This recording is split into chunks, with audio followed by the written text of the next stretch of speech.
নমস্কার, আমি আবার ভোট চাইতে চলে এসেছি। আগেরবার আপনারা জিতিয়েছিলেন, অসংখ্য ধন্যবাদ। এবারও কিন্তু জেতাতেই হবে। আগেরবারে কিন্তু আমি সব কটা প্রতিশ্রুতি পূরণ করেছি, সব কটা করিনি, সব কটা পূরণ করেছি। আগেরবার কি বলেছিলাম? যে অভাব দূর করে দেব। আজ আমার কোনো অভাব নেই। আগেরবার আপনারা কি বলেছিলেন? যে এখানে জায়গা জমি নিয়ে প্রচুর ঝগড়া মারামারি হচ্ছে, বাইরের লোক দখল করে নিচ্ছে। আমি কি বলেছিলাম? এটা আমি করতে দেবো না, বাইরের লোককে দখল করতে দেবো না। আমি নিজে দখল করে নিয়েছি, কোনো ঝগড়া মারামারি নেই। আপনারা রেগে গেছিলেন যে প্রাইমারি স্কুলে মদের ঠেক বসছে, ওটা বন্ধ করুন। আমি শুনে রেগে যাইনি আগেরবার?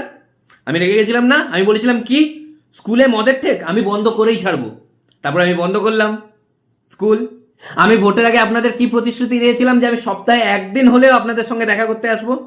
আমি সপ্তাহে দুদিন আসতাম, দুদিন আসিনি সপ্তাহে, প্রত্যেক সপ্তাহে দুদিন। আমি তো 3 দিনও আসবো বলেছিলাম, আপনারাই বললেন না না না থাক, সে তোলা আদায় হোক যাই হোক, আসতাম তো। আপনারা কি বলেছিলেন? যে আপনাদের পাড়াতে পর্যাপ্ত পরিমাণে জল নেই। কিন্তু আমি দেখুন কি করেছি, এখন একটু বৃষ্টি হলেই আপনাদের পাড়াতেই জল জমা হয়, কোথাও বেরোতে দিই না। আমি বলে না, ওখানেই থাক, প্রয়োজনের তুলনায় বেশি জল থাকবে দরকার। আপনাদের এখান থেকেই 16 জন দেশি মদ খেয়ে মারা গেল, তো ওদেরকে সরকার কি বললো? 1 লাখ টাকা করে ক্ষতিপূরণ দেওয়া হবে। কেউ পাননি, অনেকে বলছে আমরা পাইনি। পাবেন কি করে? মেন প্রবলেমটা কি? দেশি মদের। আমাদের দেশি মদটাকে নির্মূল করতে হবে।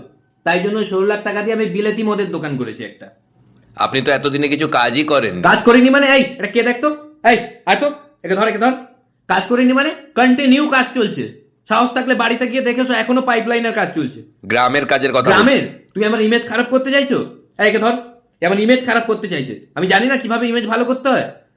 একটা গরিবের বাড়িতে গিয়ে একদম মাটিতে বসে যখন খেয়ে নেবো না, দুটো সাংবাদিক দেখে বুঝতে পারবি কাজ করিনি। প্রত্যেকটা স্কুলে এখানে 5-5 জনের করে কমিটি গঠন করেছি। কমিটির হেডে একটা শিক্ষিত 4 পাস ছেলেকে আমি রেখেছি।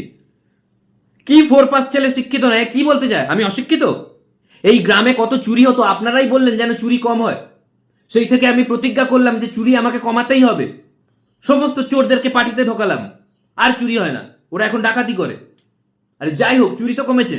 কিছুদিন আগেই তো আপনাদের বাড়িতে বোমা ফেটে গেছে, সেটা নিয়ে কি বলবেন? হ্যাঁ ফেটেছে তো, আমি কি না বলছি? আমি তো ওকে জেলে ঢুকিয়েছি, ওর নামে কেস করেছি। যে 20 বছর ধরে ও বোমা বানাচ্ছে, এমন বোমা বানাবেই কেন যে বাড়িতে ফেটে যায়? হ্যাঁ, কিন্তু ওগুলো এলো কোত্থেকে? এই তোমার বাড়িতে বোম মেরে দেবো একদম। এত কিছু করার পরে অনেকে আমাকে বলে আমি চোর। আমি নিজে বলছি হ্যাঁ আমি চোর। আমি জনগণের মন চুরি করতে এসেছি। Thank you.